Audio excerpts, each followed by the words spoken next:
مذاکرات ہو سکتے ہیں کی شرط انہوں نے یہ عائد کیا ہے کہ عمران حکومت کو برطرف کیا جائے. تو برطرف کون کر سکتا ہے؟ اسٹیبلشمنٹ ہی کر سکتی ہے نا. اگر تو وہ کہیں کہ تازہ الیکشن ہونے چاہیے تو یہ بات قابل فہم ہے. عمران حکومت کو ہٹایا جائے تو اس کا مطلب ہے اسٹیبلشمنٹ مداخلت کرے اور ان کے حق میں مداخلت کرے. ورنہ وہ اسٹیبلشمنٹ کو بھی بدنام کریں گے جیسے سوات کے جلسے میں کیا نواز شریف نے آج, اور اسٹیبلشمنٹ کو بھی کریں گے, ملک کو بھی بدنام کریں گے. اور یہ چھوٹا سا کھیل نہیں ہے. ابھی اس کھیل میں بہت سے کھلاڑی شامل ہو گئے ہیں. راحیل شریف ان کے حق میں لابی کر رہے ہیں. یہاں متحدہ عرب امارات کا سفارت خانہ اہم شخصیتوں سے رابطے کر رہا ہے. وہ بڑا اہم ہو گیا اسرائیل کو تسلیم کرنے کے بعد. تو یہ بھارتی چینل جو کچھ کر رہے ہیں وہ بھی آپ دیکھ رہے ہیں. اور اس مریم جو ہیں اور نواز شریف جو ہیں ان کے گھیرے میں ہیں ان لوگوں کے جو اینٹی پاکستان ہیں. اور نواز شریف کوشش کر رہے ہیں کہ فوج کے اندر بغاوت پیدا ہو. اس وقت جب ایل او سی گرم ہے, 15 آدمی زخمی ہوئے ہیں, 5 شہید ہوئے ہیں, مکانوں میں آگ لگی ہوئی ہے اور پورا بارڈر گرم ہے. تو ان کا مطالبہ دراصل یہ ہے کہ حکومت ہمارے حوالے کی جائے. یہ نہیں ہے صرف کہ عمران خان کو الگ کیا جائے. یعنی جعلی ایک بڑا کھیل ہے اور اب یہ دیکھنا ہوگا کہ کس طرح اس کی مزاحمت کی جاتی ہے. ٹھیک ہے, لیکن ہارون صاحب, عمران خان صاحب نے جو ایک حالیہ انٹرویو دیا اس میں بھی انہوں نے کہا ہے کہ جو بھارت ہے اس کے تھنک ٹینک کی پالیسی یہ ہے کہ پاکستان کے 3 ٹکڑے کیے جائیں, فوج کی ساکھ کو خراب کیا جائے, اور یہی کام نون لیگ کر رہی ہے. اسی بیانیے پہ وہ کارآمد چل رہی ہے. جی, نون لیگ کر رہی ہے مگر پی ڈی ایم کی باقی جماعتیں اس کی مزاحمت نہیں کر رہی ہیں. تو صرف نون لیگ نہیں ہے اس میں شامل. نون لیگ تو پیش ہے مگر باقی جماعتیں بھی بعض اعتبار سے شامل ہیں, بعض دوسرے ممالک شامل ہیں. اور ٹارگٹ پاکستان آرمی ہے, ریاست پاکستان ہے, اس لیے کہ جو ریاست پاکستان کے خلاف ہے وہی فوج کے خلاف ہے. ٹھیک. لیکن ہارون صاحب, پی ٹی ایم کے پلیٹ فارم پہ جتنی بھی جماعتیں ان کے مطابق پی ٹی آئی کی جو موجودہ حکومت ہے وہ ایک جعلی حکومت ہے, اور مریم صاحبہ جو اس وقت لیڈ کر رہی ہیں اس پارٹی کو اور اس تحریک کو. کیا پھر سمجھا جائے کہ عمران خان صاحب گھر چلے جائیں گے, موجودہ حکومت خطرے میں ہے, اپنی میعاد کو پورا نہیں کر سکے گی, کیا یہ سمجھا جائے؟ دیکھیے, وہ آنے والے دنوں کے بارے میں کوئی پیشین گوئی تو نہیں کی جا سکتی, مگر کھیل اب خطرناک مرحلے میں داخل ہو گیا ہے. تو حکومت کیا کرے گی ہارون صاحب؟ حکومت بھی تو اپنا بچاؤ کرے گی, حکومت کیا کرے گی پھر؟ نہیں, ظاہر ہے حکومت اپنا بچاؤ کرے گی. اور عمران خان صاحب نے بالکل آج پھر تقریر میں کہا کہ ایک صدر صاحب ایسے تھے جنہوں نے اتنے بلوچستان کے دورے نہیں کیے جتنے دبئی کے کیے, اور ایک وزیر اعظم یعنی نواز شریف صاحب ایسے تھے جنہوں نے لندن کے زیادہ دورے کیے اور بلوچستان کے کم کیے. بلکہ کیے ہی کیا, برائے نام کوئٹہ گئے اور وہاں سے واپس آ گئے, ایک دفعہ شاید گوادر بھی گئے. تو عمران خان تو ڈٹے ہوئے ہیں, لیکن سوال یہ پیدا ہوتا ہے کہ باقی فورسز کیا کریں گی. تو کوئی پیشین گوئی نہیں کی جا سکتی حالات کے بارے میں. ٹھیک ہے, لیکن فوری اگرچہ تبدیلی کا امکان نظر نہیں آتا. گلگت بلتستان کے الیکشن کے بعد یہ نئے مرحلے میں داخل ہو جائے گا معاملہ. گلگت بلتستان میں کچھ کہا نہیں جا سکتا کہ کون جیتے گا. گیلپ کا سروے یہ کہتا ہے, اگرچہ ایک ناقص سروے میں بتاتا ہوں آپ کو ناقص کیسے ہے. ادھورا ہے, یعنی ناقص غلط نہیں ہے مگر ادھورا ہے. وہ حلقہ وار سروے کرنا چاہیے تھا, کیونکہ مختلف حلقوں میں 3 ڈویژنوں میں مختلف صورتحال ہے. کہ یہ ایک آدھ حلقہ ایسا ہے جہاں جمعیت علماء اسلام کی بالادستی ہے. کوئی 10-11 حلقے ایسے ہیں جہاں پہ پیپلز پارٹی بڑی مضبوط ہے, اور 13-14 حلقے ایسے ہیں جہاں پی ٹی آئی مضبوط ہے.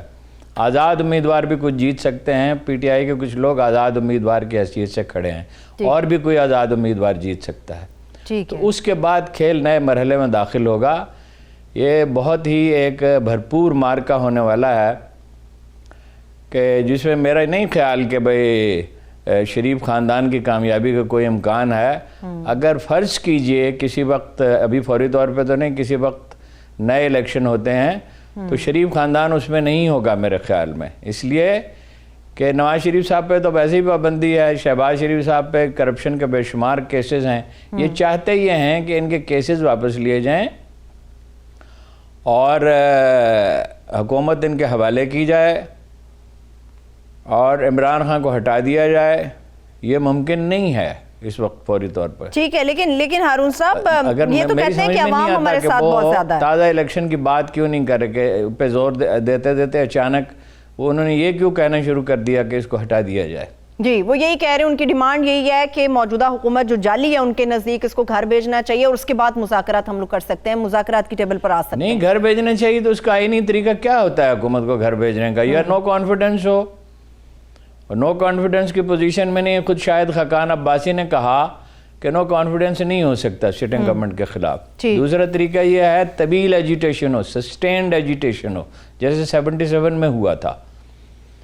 تو وہ طویل ایجیٹیشن کے لیے تو نون لیگ کی تشکیل ایسی نہیں ہے کہ طویل ایجیٹیشن کر سکے. اب تک عام آدمی ان کے جلسوں میں نہیں ہے, ان کے ورکر آئے ہیں اور صرف ایک شہر میں جلسہ انہوں نے نہیں کیا, اس کے لوگوں پہ مشتمل دوسرے شہروں سے لوگ آئے ہیں.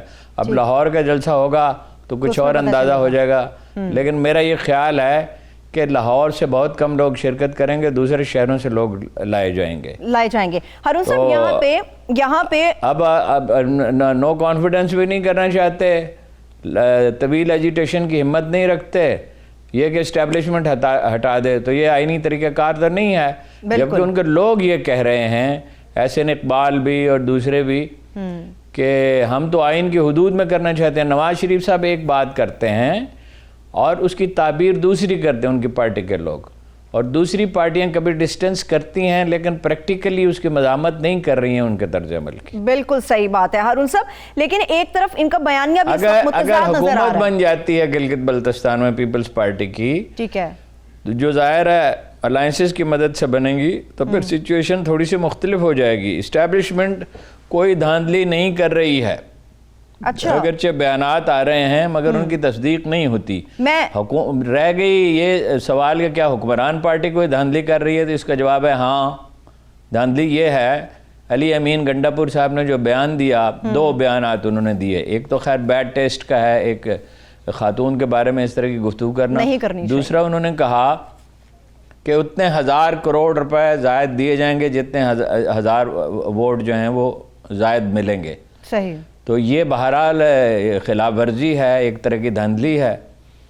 عدالت نے بھی روک دیا نا. باقی تمام پارٹیاں جو ہیں وہ دھاندلی کی ایک جیسی جتنی صلاحیت رکھتی ہیں وہ دھاندلی تو کریں گے. سیاسی پارٹیوں کا ماضی تو یہی ہے, ان سب سیاسی پارٹیوں کا. ٹھیک ہے, یہ بات تو آپ کی صحیح ہے ہارون صاحب, لیکن اس مگر اسٹیبلشمنٹ کو کوئی اعتراض نہیں ہے پیپلز پارٹی کی حکومت بننے پہ, ایسا لگتا ہے. اور عمران خان جیت جائے تو بھی انہیں کوئی اعتراض نہیں ہے. اسٹیبلشمنٹ کوئی مداخلت نہیں کر رہی ہے. اس کا مطلب جو باقی اشاروں حکومت کیا کر رہی ہے اور اپوزیشن پارٹیاں کیا کر رہی ہیں, یہ تفصیلات رفتہ رفتہ سامنے آئیں گی.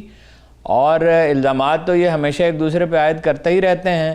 اب ان الزامات کے بارے میں کیا کہا جا سکتا ہے؟ مثلا یہ کہا گیا ہے کہ پوسٹل بیلٹ اس سے زیادہ تقسیم کیے گئے ہیں سرکاری ملازمین میں جتنی ان کی تعداد ہے. اب ہمارے پاس کوئی ذریعہ نہیں ہے, اگر ہمارے وہاں نامہ نگار جو ہیں ان سے آپ رابطہ کر سکیں تو ان سے رابطہ کر رہے ہیں. بالکل ہارون صاحب, ان سے رابطہ کر رہے ہیں, وہاں کی جو سچویشن ہے وہاں اس وقت جو صورتحال ہے اس کے اوپر بات کرتے ہیں.